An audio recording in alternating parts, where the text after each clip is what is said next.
Alright, hi again everyone. My name is Ben. That's still Extra Arms Bot, and today we're getting close to actually playing a game of Blood Bowl. It is about time. It certainly is. One moderately important thing that you'll need before you can play is a team. In this video, we'll show you how to assemble your party before venturing forth into the wild world of online multiplayer Blood Bowl. On today's syllabus, we'll talk about the various types of players each race has available, and what makes them different. We'll look at all the other things you can buy for your team and which ones are important. Then we'll define team value and the effects it has. Blood Bowl is not and never will be a fairly balanced game. Some teams are just better than others for various reasons. I'll show you what I believe are the 3 best starting races for beginners, and I'll give you a good build or two for each. So let's create a team. You can do this from either Play in a League or Team in League Management from the main menu. We don't want a mixed team. These are a cyanide gimmick and aren't even allowed in most leagues, so just pretend they don't exist for now. Our first choice is which race to play. There are 24 in Blood Bowl 2, or only 8 if you've started with the most basic edition of the game. Each has its own strengths and weaknesses, and it can take some time to get used to them all. But don't panic. EAB and I are here to help. Don't pay any attention to the pros, cons, and ratings given in the game here. They are at best misleading and at worst quite wrong. To start with, I'm going to build an orc team. Orcs are familiar to us, we've seen them in previous videos, and they're also one of the best choices for a beginner. They are strong, durable, and straightforward to play. Later on I'll show you a few other teams, so if you don't like orcs, don't feel like you have to play them. It's only a game, and it's supposed to be fun after all. So we need to give our team a name and pick a logo and a uniform color scheme. Do not select the custom team option. This is for advanced starts, and most leagues won't allow these teams anyway. Don't let the game choose your build for you either. It makes some pretty daft choices, and we can do better than that. The next thing we'll see are a set of players we might want to buy. A fresh team starts with 1 million gold pieces to spend on players and staff. Each race has its own unique types of players, but there are some common trends. To start with, we have linemen. They're your generic players, usually your cheapest and weakest, and you can have as many as you want on your team. When your players miss games due to injury and you have less than 11 available, these are the players you'll be given as journeymen. Everyone else is called a positional. They're more expensive and better players, but there are limits to how many of each you can have on your team. Orcs follow some common patterns here. Blitzers tend to be better linemen, with at least one increased statistic, improved skill access, and they start with some extra skills, almost always block. Orcs get 4, and you want them all. Throwers tend to be your ball carriers. They come with skills that help with that, and access to passing skills. Orcs don't have catchers, but for teams that do have them, they're usually faster and come with agility access. Sometimes they'll have lower strength or armor, though. Many teams have access to a big guy, which in the case of orcs is a troll. Big guys are almost always limited to 1 per team. They all have at least Strength 5 and access to Strength skills only. They also suffer from at least one major drawback that makes them unreliable to use, and they're generally the most expensive players on the team. Orcs have 2 extra types of player available. Black Orc blockers are very solid. They're slow but strong, and you'll want all 4. Goblins don't really fit the Orc game plan, and you won't see them very often. They can occasionally do some neat things, which we'll see in future videos. But for now, let's just skip them. We don't really need to buy anyone here because we can get back to the screen later. So let's move on for the moment. Our next set of choices are what I call the backroom staff. The most important things here are your team rerolls. If you've been carefully watching the gameplay in the past few videos, you probably noticed me using team rerolls in a few places, but I haven't really talked about them before. Once per turn, a team reroll gives you a free do-over if you don't like the results of any particular dice roll. Rerolls reset at halftime, so if you buy 2 of them, you'll have 2 for each 8-turn half. Rerolls are critical to even out some bad luck, but you don't want too many, and we'll see why not in a few minutes when we talk about team value. For most teams, the correct number is 3. If you have 2 or fewer rerolls, you'll have to be a little too conservative in using them. And with 4 or more, you're likely to have more than you need. Some races can operate well with fewer, and some need more, but 3 is a good general rule. Not all teams can afford to start with 3, but that's the goal, and you can buy more later if you need them. The price of a reroll varies by team, but it's always between 50 and 70k.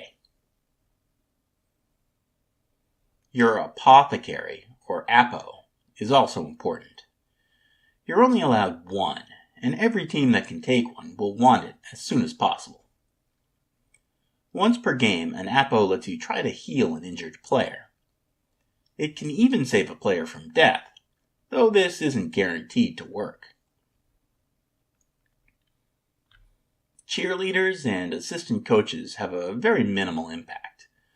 Once every few games, they'll give you a slightly better chance at a free reroll from a particular kickoff event.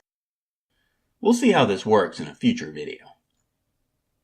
Some coaches like to take one of each early on, but I don't recommend it. If you never buy any of either, you'll be fine. Finally, you don't want to buy any fan factor. This number will go up automatically as you win games, and down as you lose them. In earlier versions of Blood Bowl, it was important to start with some amount of fan factor. So if you find a guide somewhere that recommends starting with it, you can throw it away because it's many years out of date. Fan factor does have some subtle effects, but it's mostly things that are out of your control, so it's not worth worrying about for now. With that done, we're here on the main team roster screen. We can buy and sell players and adjust our backroom staff choices. Our next topic is this number up in the corner, team value, or TV. Team value is a vague reflection of how good your team is. As your players level up, they increase in value, and your TV is the sum of the values of all your players and whatever extras you've purchased. If you have more than 150k in your bank, that'll be added to your TV as well, so you can't really carry too much money around. That's why our TV is 850 at the moment. We haven't bought anything yet and still have 1 million gold in our bank. One important thing to note is that after you've played your first game with your team, the gold cost of a team reroll doubles. The impact on your TV does not change though. This will always be between 50 and 70k. Team value is used for two things. First, in random multiplayer matchmaking, the game tries to pair teams of roughly equal TV. To be fair, it doesn't do a great job of this, but at least it tries. In fact, TV is the only major factor in matchmaking. There are no coach ranks or elo systems or whatever in Blood Bowl. This may seem unintuitive, and it has its issues, but it's what we've got. Once a game is started, each team will have the chance to buy inducements, which are temporary bonuses for the game. The team with a lower TV will be given extra cash equal to the TV difference, as a way to help even out the matchup. We'll be talking about inducements in the next video. What all this means is that it's important to min-max your team value. If you let it get too high with unimportant skills and useless extra rerolls and whatnot, you'll get harder matchups against other, more developed teams. And if you do get to play a weaker team, they'll have more inducements to use against you. A brand new team will have a TV of 1,000, or sometimes a little bit less. This tends to go up pretty quickly at first, but it's unusual to see a team reach 2,000 or more. So let's build an orc team. Our first 8 players are automatic. We want 4 blitzers and 4 black orcs. Players 9 and 10 will be linemen. They're good value and will round out the team nicely. We also want to start with 3 rerolls, but we'll risk going without the apothecary. It is a risk, and we'll want to buy one as soon as possible, ideally after our first game. We need to get up to 11 players, and here's where we start to have some choices. This comes down to personal preference as much as anything. The Orc Thrower is a controversial player. Some coaches like one to carry the ball, but they're quite slow and are only armor value 8. Others will just take another lineman instead, and use one of their blitzers as a ball carrier. This isn't a bad idea because you want your blitzers scoring touchdowns and leveling up quickly, but it means one less blitzer available for other things. In the end, it's up to you. Either way can work. So here's our team build. We don't have any goblins or a troll, but why not? Well, the troll can be pretty useful. He makes a fine roadblock and is relatively inexpensive for a big guy. He also works well with the rest of the orc team. Our game plan is to be bigger and stronger than our opponent, and the troll is as big and strong as it gets. Unfortunately, we'd have to cut down to 2 rerolls to afford him on our starting team. I don't recommend this to start with because I think you'll get more value out of your third reroll than a troll, but it's certainly a playable alternative. And the best reason to have 1 or more goblins is to use them in combination with a troll. Trolls are huge, goblins are tiny, and though one can pick up the other and throw them across the field. This can be funny, but it isn't very reliable, and we aren't going to have a troll, so goblins won't be of much use to us. In later videos, we'll see how this tactic can be useful though. And here we are with 10k left over. You could spend it on a cheerleader or a coach assistant, but the best thing to do here is to just save it. We'll earn some more money after playing a game, and our goal is to get to 50k ASAP so we can buy that apothecary.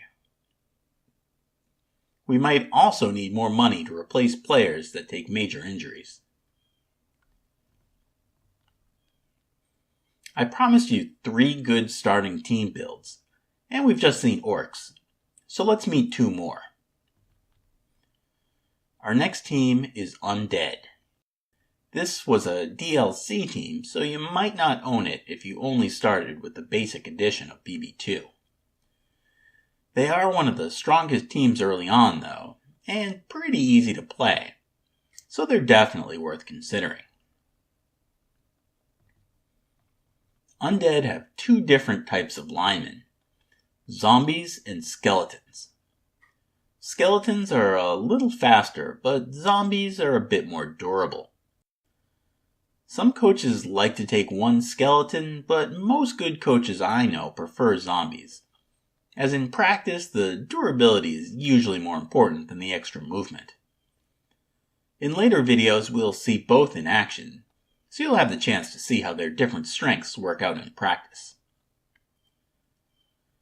Wights are your blitzer types, with strength access and solid statistics. Mummies are excellent players because they start at strength 5 and have mighty blow.